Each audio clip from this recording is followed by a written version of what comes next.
Okay friends, good morning. Let's continue with the next article of the solution and colligative properties. The next article आहे ideal and non ideal solutions. Ideal solutions कोणाला म्हणायचं आणि non ideal solutions कोणाला म्हणायचं, तर ते खूप important आहे आपल्या नीटसाठी किंवा JEE साठी. तर आपण राउल्स लॉ शिकलेला आहे. राउल्स लॉ काय सांगते की दोन्ही जर कॉम्पोनंट व्होलेटाईल असतील तर त्याचं total pressure is equal to pressure of first component plus pressure of second component, दोघांची बेरीज करा, तुमचं टोटल प्रेशर बनते, असं त्याचं म्हणणं आहे. त्याच्या आणि ते इंडिपेंडंट वेपर प्रेशर कोणावर डिपेंड आहे, त्याच्या मोल फ्रॅक्शनवर डिपेंड आहे. ते पण आपण शिकलेलं आहे सगळं डिटेलमध्ये मागच्या 2 क्लासमध्ये. आता हे कितपत खरं आहे आणि कितपत खोटं आहे हे बघण्यासाठी आपल्याला एक रिव्हर्स फेनॉमेनॉन शिकायची आहे, ती म्हणजे आयडियल सोल्युशन्स. ती सांगते की राउल्स लॉ ओबे होतो का नाही होतो. आपण म्हणतो एखादी गोष्ट, आपण कधी आपणच बघा, एखादी गोष्ट आपण सांगतो आणि त्याच्या उलट आपण वागतो. आपण काय म्हणतो, नेहमी खरे बोलावे आणि खोटं बोलतो. बऱ्याच ठिकाणी आपण चलत चलत फोन आला, कुठं आहेस रे, इथे बस स्टँडला आहे, असतो कुठं तर पार पलीकडे, बस स्टँड सोडून 2-4-5 किलोमीटर पुढं, आणि असतो कुठं, थांब 5 मिनिटांमध्ये आलो, यायला लागतात 15-20 मिनिटं. म्हणजे हे कसं आपण बोलतोय आणि वागतोय, तसं माणसाचं नेचर इथं केमिस्ट्रीमध्ये आहे. केमिस्ट्रीचा राउल्स लॉ असे बरेचसे लॉ आहेत, ते कागदावर वाटतात बरोबर आहे, पण ॲक्च्युअलमध्ये जेव्हा तुम्ही करायला जाता तेव्हा ते चुकतात. पण काही ठिकाणी ते बरोबर पण आहेत. जिथं बरोबर आहेत ते पण आपण शिकूत आणि जिथं चुकतात ते पण आपण शिकूत. तर ते आपण शिकताना आपल्याला एक त्याच्यासोबतची टर्म शिकायची, आयडियल इक्वेशन. तीच राउल्स लॉला डिफाईन करते किंवा राउल्स लॉ तिला डिफाईन करतो असं म्हणलं तरी चालतंय. ठीक आहे. Ideal and non ideal solution, त्यापैकी अगोदर आयडियल सोल्युशन्स. आयडियल सोल्युशन म्हणजे असे सोल्युशन की जे राउल्स लॉ ओबे करतात. आयडियल सोल्युशन्स असं पार्टिशन करतो आणि इकडे करतो नॉन आयडियल सोल्युशन.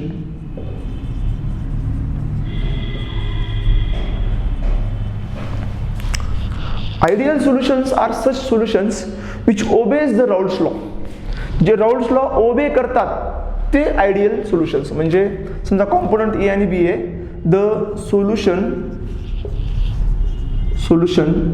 और त्याच्यामधला सोल्यूट आणि सॉल्व्हंट मिक्सचर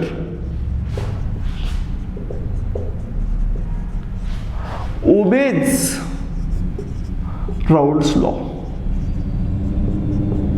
म्हणजे काय, म्हणजे P total equal to P not A into X A plus P not B into X B हे ओबे करतात. त्यांना आपण कोणता लॉ म्हणतो, त्यांना कोणते सोल्युशन म्हणतो, त्या सोल्युशनला म्हणतो आपण ideal solutions. The solutions which obeys the P not A into X A plus P not B into X B means the solution which obeys the Raoult's law. हा राउल्स लॉचं इक्वेशन आहे ना. हे इक्वेशन कोणाचं आहे, Raoul's लॉचं equation आहे. हे इक्वेशन जे ओबे करतात त्यांना आपण काय म्हणतो, त्यांना आपण म्हणतो आयडियल सोल्युशन, आयडियल इक्वेशन्स असं आपण त्याला म्हणतो. चला तर बघा आता, आयडियल सोल्युशन म्हणजे काय. आयडियल सोल्युशन म्हणजे असं सोल्युशन की ते राउल्स लॉ ओबे करतं. मग ते करण्यासाठी कंडिशन्स काय लागतात. पहिली इम्पॉर्टंट कंडिशन आहे, समजा इथं ए आणि बी कॉम्पोनंट आहेत. ओके, हे ए आणि बी कॉम्पोनंट, सपोज ए आणि बी कॉम्पोनंट आहेत आपल्या सोल्युशनमध्ये. Suppose A and B components आहेत. याची एनर्जी जी आहे ना ती ए याची बॉन्डिंग अगोदर मिक्स करण्याच्या अगोदर एची बॉन्डिंग ए सोबत असते आणि बीची बॉन्डिंग बी सोबत असते. जर मी एनर्जी म्हणतो, ओके, किंवा बॉन्डिंग म्हणतो. बॉन्डिंगची एनर्जी म्हणजे ओके बॉन्डिंग पकडतो म्हणा. जर तुम्ही बॉन्डिंग एनर्जी पण येणार आहे आपल्या पुढं. बॉन्डिंग जर बघितली, बॉन्डिंग ए ची बॉन्डिंग अधिक बी ची बॉन्डिंग ही कुणाबरोबर पाहिजे, ह्याची स्ट्रेंथ, बॉन्डिंग स्ट्रेंथ ही ए बी बरोबर पाहिजे. ह्याची जर अगोदरची bonding strength intermolecular force of attraction आणि नंतरचं इंटरमॉलिक्युलर फोर्स ऑफ अट्रॅक्शन जर वेगळं असेल तर, जर असं असेल तर काय होत नाहीये, असं असेल तर राउल्स लॉ ओबे होत नाही. हे इक्वल पाहिजे. म्हणजे intermolecular force before mixing after mixing must be same. म्हणजे bonding that is intermolecular before and after mixing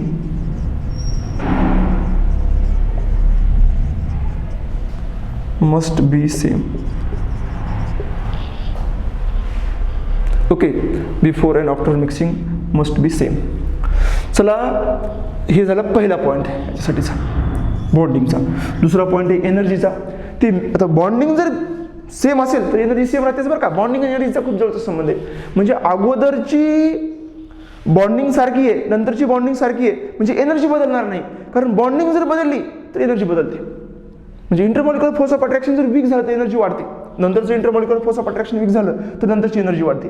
किंवा स्ट्रॉंग झालं तर एनर्जी कमी होते. म्हणजे आपल्याला असंही जमणार अशी जमणार, एकदम तारेवरची कसरत आहे आपली. हे आयडियल सोल्युशन बनवणं म्हणजे तारेवरची कसरत आहे. इकडे पडायचं जमत नाही, इकडेही पडायचं जमत नाही. एनर्जी वाढवायला पण नको, एनर्जी कमी पण व्हायला नको. म्हणजे हे काय म्हणतात की एनर्जी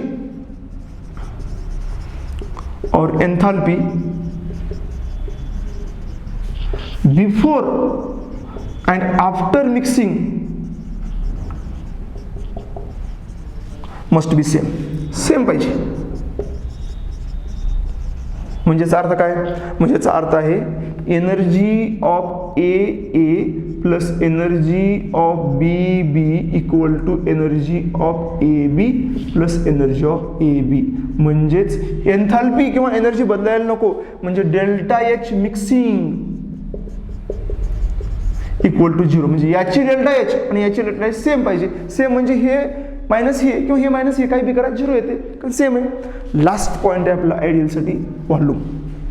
व्हॉल्यूम सुद्धा अजिबात बदलायला नको अगोदर. कारण आता बॉन्डिंग बघा पुढं, बॉन्डिंग जर स्ट्रॉंग झाली तर ते मॉलिक्यूल जवळ येतील, म्हणजे व्हॉल्यूम कमी होईल.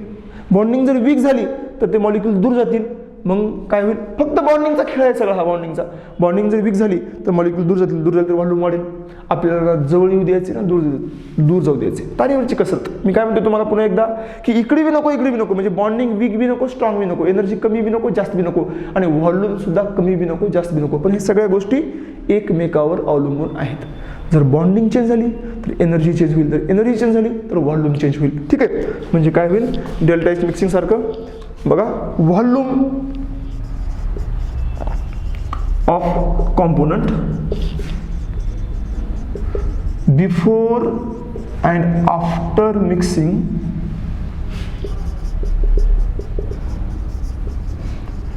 must be same. Delta V mixing equal to 0. That's it. Delta V mixing equal to काय? 0. चला, हे झालं तिसरं. आता चौथं, म्हणजे चौथं नाहीच आहे हे, ह्याचे एक्झाम्पल्स आहेत. चौथं आपण ते एक्झाम्पल्स नंतर बघूत. अगोदर तुम्हाला मी हे कम्पेअर करतो. इकडं जसं आयडियलला हे आलं तसं नॉन आयडियलला ह्याच्या उलट येईल. आता हे सोल्युशन आयडियल म्हणजे कोणता? जे राउल्स लॉ ओबे करायचा तो आयडियल आहे, जो ओबे करत नाही तो नॉन आयडियल. म्हणजे मी काय म्हणू शकतो? The solution which does not ओबे, म्हणजे जे ओबे करत नाही. ही जी इक्वेशन आहे ना, ही इक्वेशन आपलं ओबे करत नाही, राउल्स लॉ ओबे करत नाही, त्याला म्हणतो मी non ideal. The solution which does not obey Raoult's law called non ideal solution. काय म्हणतो आपण त्याला? Called non ideal solution. For example काय? P total is not equal to कोणाच्या? P not A X A plus P not B X B. म्हणजे हे greater बी असू शकतं आणि स्मॉलर बी असू शकतं. चालते, असू दे, आपला काही घेणं नाही. ग्रेटर असेल तर त्याला पॉझिटिव्ह डिव्हिजन म्हणून, स्मॉलर असेल तर त्याला negative division of Raoult's law म्हणून. ते पुढचा किस्सा आहे आपला. त्याचे पॉईंट्स पुढे बघायचे, फक्त आपल्याला नॉन आयडियलचे टर्म्स बघायचे, शिकायचे. हे टर्म्स आपल्यासाठी महत्त्वाचे आहे. ठीक आहे. तर काय नॉन आयडियलची टर्म्स आहे? दुसरी टर्म्स आहे. आता पुन्हा कॉम्पोनंट ए आणि बी आहे. पहिले intermolecular force. Intermolecular force is not same before and after mixing. हे नॉट सेम आहे बरं का, बिफोर अँड आफ्टर मिक्सिंग. म्हणजे वाढू पण शकतो आणि कमी पण होऊ शकतो. म्हणजे हे जे ए बॉन्डिंग आहे आणि बी बॉन्डिंग आहे ती not equal to A B bonding आहे. म्हणजे समजा तिथे दोन केस आहेत बरं का. समजा ही बॉन्डिंग, आता इथंच मी दोन केस करतो. ह्याच्या first case, bonding become stronger after mixing. काय झाली? After mixing bonding becomes stronger. Bonding काय झाली, स्ट्रॉंगर झाली. तर काय होईल, तर एनर्जी कमी होईल. एनर्जी डिक्रीजेस ना, energy decreases. Bonding become stronger. इथं काय होईल समजा केस 2, after mixing bonding becomes weaker. After mixing समजा असं म्हणून की आफ्टर मिक्सिंग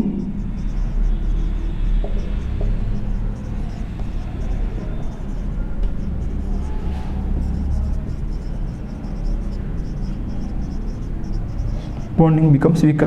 तर एक्झाम्पल काय, म्हणजे इथं काय होईल, एनर्जी इन्क्रीज होईल बघा. ओके, ह्याचा दुसरा पॉईंट इथं सोबतच येते की डेल्टा. आता बघा, बॉन्डिंग स्ट्रॉंग झाली, एनर्जी डिक्रीज झाली, म्हणजे एन्थॅल्पी कमी झाली.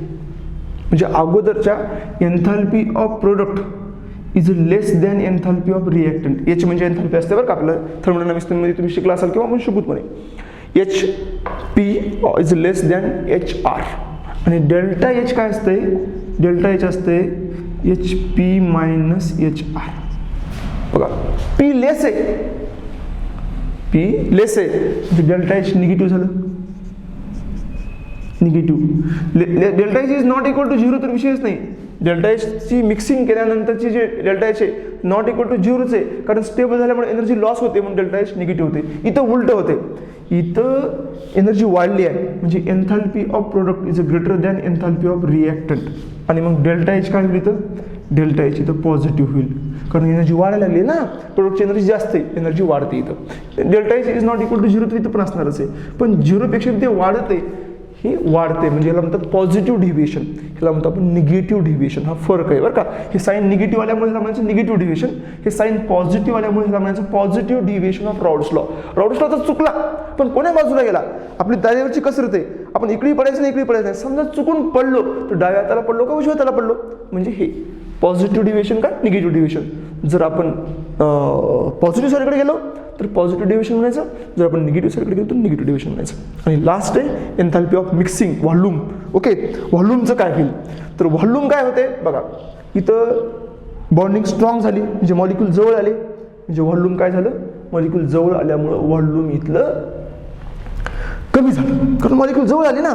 ओके, चला, मॉलिक्यूल ही आणि ही दुसरा पॉईंट येतो बरं का, एनर्जीचा पॉईंट दुसरा आहे. Molecule becomes close due to strong intermolecular process. Molecule becomes close due to strong intermolecular process. Molecule becomes close. Hence, volume decreases. Therefore, delta V mixing is less than 0. Decrease झालं ना हे, less than 0. म्हणजे delta V mixing is less than 0 आणि delta V mixing not equal to 0 तर आहेच आहे.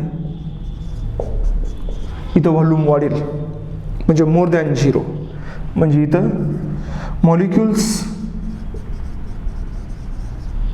Goes away from each other.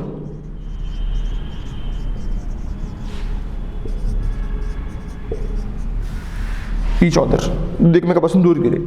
Therefore delta V mixing is greater than 0 or not equal to 0. Delta V mixing is not equal to 0. Delta V mixing ही 0 आहे का, का कमी जास्त आहे याची स्टडी आपण इथं केलेली आहे. ओके, तर ही नॉन आयडियल सोल्युशन्स आणि आयडियल सोल्युशनचं सगळ्यात बेस्ट एक्सप्लेनेशन तुम्ही बोर्डवर बघताय, ह्याच्यापेक्षा भारी एक्सप्लेनेशन तुम्हाला मिळणार नाही. आयडियल रॉड्स लॉ उभी करते, नॉन आयडियल रॉड्स लॉ उभी करत नाही. आयडियलमध्ये अगोदरची बॉन्डिंग म्हणजे मिक्स करण्याच्या अगोदरची बॉन्डिंग आणि मिक्स केल्यानंतरची बॉन्डिंग सारखी असते. इथं बॉन्डिंग बदलते, एक तर स्ट्रॉंग होऊ शकते किंवा वीक होऊ शकते. पहिल्यांदा सुरू जर बॉन्डिंग बदलली नाही इथं तर एनर्जी बदलणार नाही, एनर्जी सेम होते म्हणजे डेल्टा एच मिक्सिंग 0 असते. इथं काय सांगताय, बॉन्डिंग जर स्ट्रॉंग झाली तर एनर्जी कमी होते, डेल्टा एच मिक्सिंग निगेटिव्ह होते, एनर्जी लॉस झाली. बॉन्डिंग जर वीक झाली तर मग एनर्जी ऑब्झर्व केली जी डेल्टा एच पॉझिटिव्ह आहे, नॉट इक्वल टू 0 आहे. जसं त्यानं मॉलिक्यूल स्ट्रॉंग झाल्यामुळे मॉलिक्यूल जवळ आले म्हणजे व्हॉल्यूम काय झालं, डिक्रीज झालं. डेल्टा व्ही मिक्सिंग लेस दॅन 0. इथं काय, इथं मोर दॅन 0 आहे. चला, तर ही आता रॉल्स लॉ आहे. हा रॉल्स लॉ ओबे करतोय, तर हा ओबे करत नाही. तर ह्याचे ग्राफ कसे असतील, एकदम सिम्पल. ह्याच्यात वर मी ह्याचा खोडतो मी, आणि हे जे तुम्ही खाली बघताय का, ह्याच्यावर ह्याचा ग्राफ काढतो, ह्याच्यावर ह्याचा ग्राफ काढतो. तुम्हाला इझी लक्षामध्ये येईल की आणि काय नेमकं याचा ग्राफ काय सांगतो ते. ठीक आहे, नॉन आयडियल सोल्युशन्समध्ये याचा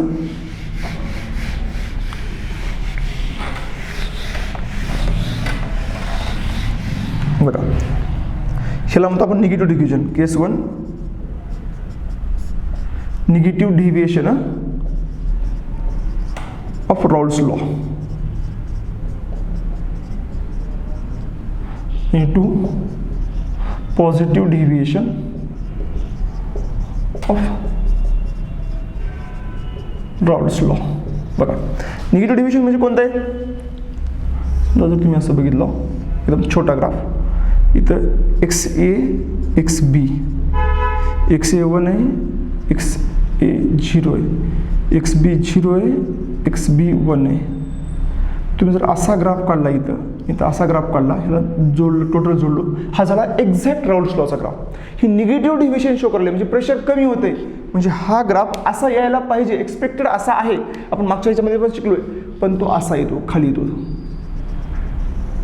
असं खाली होतो, असा खाली का झाला, कारण निगेटिव्ह डिव्हिएशन्स त्यानं आपल्याला अपेक्षेपेक्षा बॉन्डिंग स्ट्रॉंग झाली, त्यामुळे वेपर प्रेशर वर आलंच नाही. मग वेपर प्रेशर वर आलं नसल्यामुळे तो असा ग्राफ झाला. ह्याचं पण असं खाली येतं आणि याचं पण असं खाली येतं. याला म्हणतो मी PB, याला म्हणतो मी PA. तर हे झालं निगेटिव्ह डिव्हिएशन. पॉझिटिव्ह डिव्हिएशनचं वरून येईल, म्हणजे कसं होईल बघा, पॉझिटिव्ह डिव्हिएशनचं हे XA1 आहे सेम, XB 0 इथं XA 0 आहे, XB 1 आहे, इथं PA आहे आणि PB आहे. तर बघा याचा ग्राफ कसा होईल, याचा ग्राफ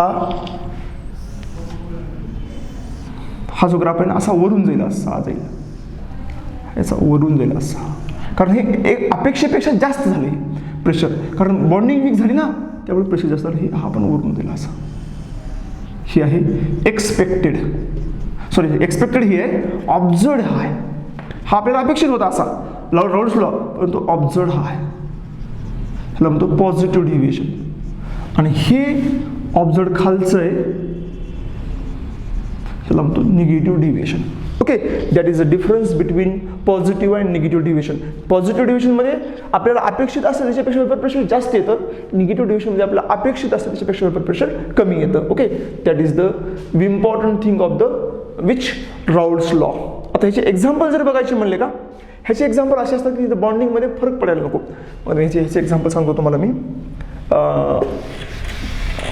दोघांचे पण एक्झाम्पल सांगू शकतो.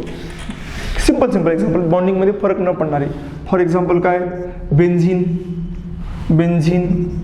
आणि टोलिन, एक्झाममध्ये फरकच पडत नाही.